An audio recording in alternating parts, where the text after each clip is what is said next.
I'm Danielle, the social worker here at our family center, and I'm really glad you came in today, this evening. How are you guys doing? We're good. I had a good day. Did you have a good day? Yeah, I actually did. It was pretty good. Thanks. I have some homework tonight, though. Oh, yeah. Yeah, that's tough. I remember those days. Well, Evie, last week we brought you in with your dad for the first time, and you guys mentioned some relationship problems that you were having with your stepmom. Is that right? And for this, our second session, we wanted to bring your stepmom in with you and to try to, get a better understanding of the issue here.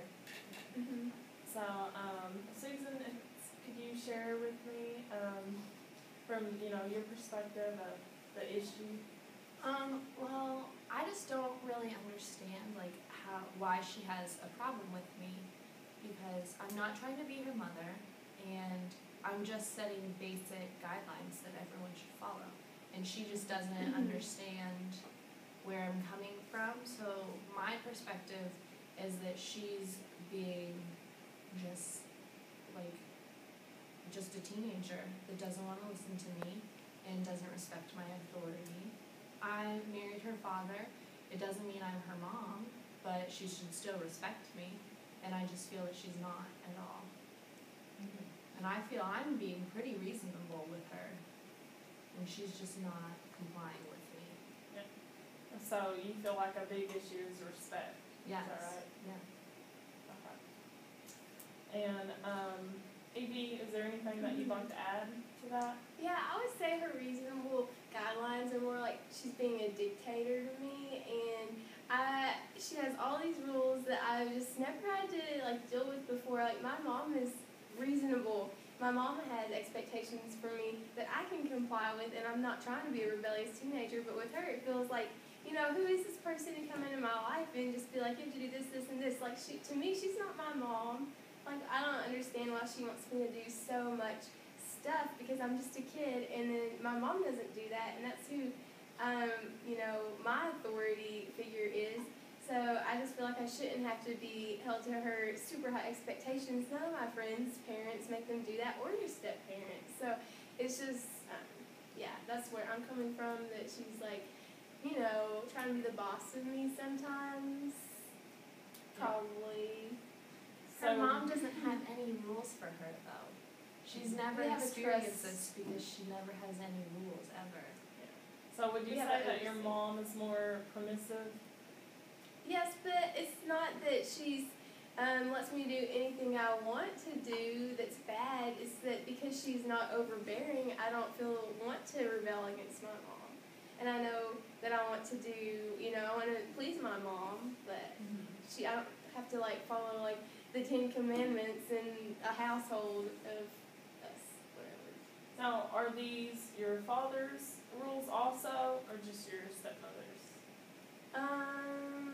He's just kind of about it. He doesn't support either one of us. He just kind of takes the position of they'll work it out between themselves, kind of. But I feel like sometimes he does back her up more than me, and it makes me sad, because I feel like, I'm his daughter, his own flesh and blood, and here she's just, his new wife, and that he should support me, who I'm of his flesh. But sometimes, he'll either be really just roll his eyes and not care, but if he takes a side, he takes her side. But it's just however he's feeling that day, probably.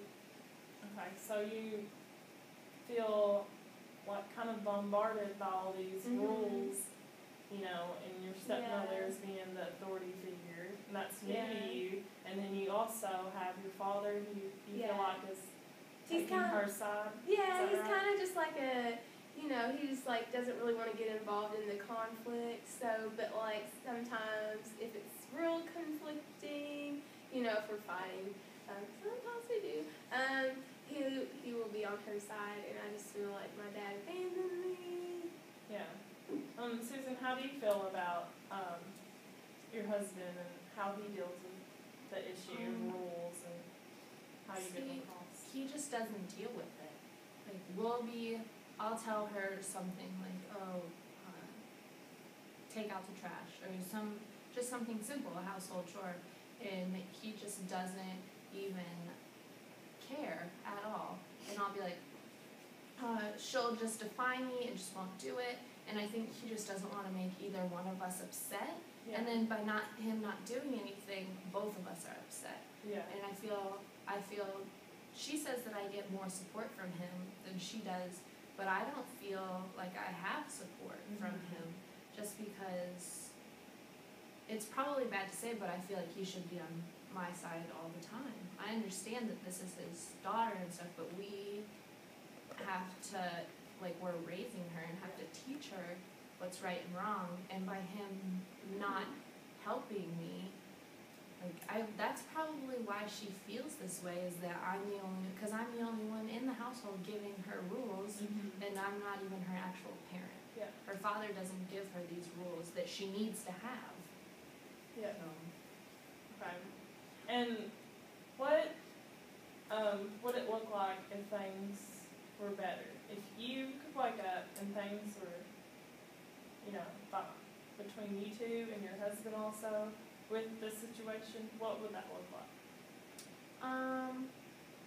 If I could wake up tomorrow and everything was perfect, I think it would be that we all just got along really well, and that my husband was there for support for me, and that we didn't have to fight for him and fight for his attention, and that I wouldn't have to give her all these rules, like have to have her have chores to vacuum the floors and stuff, because she would just want to and be willing to help out in the household. Yeah. And she wouldn't need so many rules because she wouldn't be so defiant. And I feel, even if she did need rules, that she would respect me and listen to what I have to say, because I am older than her and I'm wiser than her, so I know what has to be done. And I feel that if everything was perfect, we'd just all get along. Yeah. Yeah. Okay. So you would say that your husband's help would be great, would make this situation a whole lot better if you had his help and his support. Is that right? Right. Okay. And I want to point out that I think it's great that you put it out there that you know that you can't take the role of her mother, that like you said before, and that you're putting these rules to help her grow, and that's a strength. She's not, she's your stepchild, and that's good to lay out there in the front to recognize that also. Evie, I'd like to ask you the same thing. How would it look if you could wake up and things were better? Maybe like if I woke up and I wasn't being suffocated by all this list of chores. I have a job too. I'm a student and I'm making really good grades, A's, B's, and C's. And that's a hard thing to do, especially whenever you're as involved as I am with other extracurricular activities, because I want to look good on my college applications and only make a couple C's. It's mainly B's and A's. B's.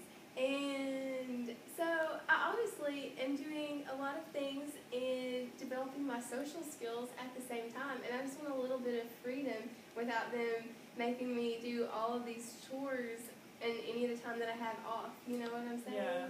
Because I feel like I can have a life too, and that she said, she's older and wiser and she has more responsibility, and right now I'm still a kid. I've only got a few more years of being a kid left, and I don't want to be working like a dog all day long instead of being, doing the school thing, doing the, extracurriculars and maintaining friends, because I should be allowed to have these privileges, because I'm only young once. Yeah. And Exactly. That's what I have to say.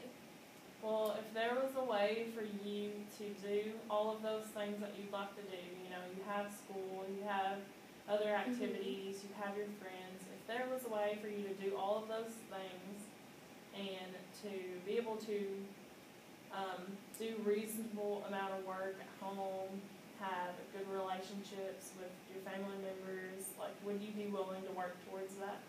Yeah. I would, and I feel like that would just be a balancing thing too, in that I don't have to do every chore, have this huge list that I always have to do. but I can keep my areas clean because I'm not a messy person, and I just feel like doing all my dad's laundry or like, doing all this stuff, it's just kind of overbearing for me. And if there was a happy medium that we can meet at, that would be better. Well, I think that we can, get something worked out because you two both seem to want to work at things, and that's really important. And communication is really important. That's why I wanted you to come also, Susan, because, it's difficult sometimes to share how you feel and then negotiate some kind of goal to meet for that. And so, which I understand that your father couldn't be here, your husband couldn't be here tonight. The next time the session, it'd be great for him to come, for all three of you to be here and to work on things. That would be really great. Do y'all have any concerns with moving forward? I think that the only concern I have is that we're all willing to negotiate, but just making sure that everyone actually does negotiate and meet in the middle. Yeah. Okay. But the meeting in the middle isn't more on their side or my side, I guess. Well, that's what I'm here for, to kind of help you guys with that, to meet in the middle. Because, I'm not going to take sides with everyone. We're going to meet in the middle with both of you two. And, everyone wants this resolve and the compromise. And what I suggest we do is come up with some goals. And we work with goals, SMART goals, that are specific, measurable, attainable, realistic, and timely. These goals will help you achieve boundaries with you two. They'll help you guys a lot more. Because what happened in the past, all your arguments and fights, because I hear that happen pretty frequently from last time we discussed, all of those things, they're in the past. And we want to focus on the future, to working on things towards the future. So, for next session we have, because we'll have about 2 more months to go, we're going to focus on setting goals for our next class of SMART goals, and on any other tasks that you all want to accomplish. So just for your, I guess, kind of homework until we meet next week, is kind of focus on these goals that you, like I said again, they're SMART, they're specific, measurable, attainable, reasonable, and timely. So be thinking of those so we can make a list of those and get those down with. Also, I have a scaling sheet for both of you where you can take this one. I'll give Susan this one. The scaling sheet is for you two to kind of rate the amount of times each day that you guys argue and the severity of it. So next week I can bring it back and kind of see the severity and how we're going from that. And we can use that to help us in our SMART goals. Okay. So does that sound like a plan? Good plan for you guys? All right, well, thank you so much for coming. Hope to next week to really dive into some things, get some things done. Thank you. Thanks.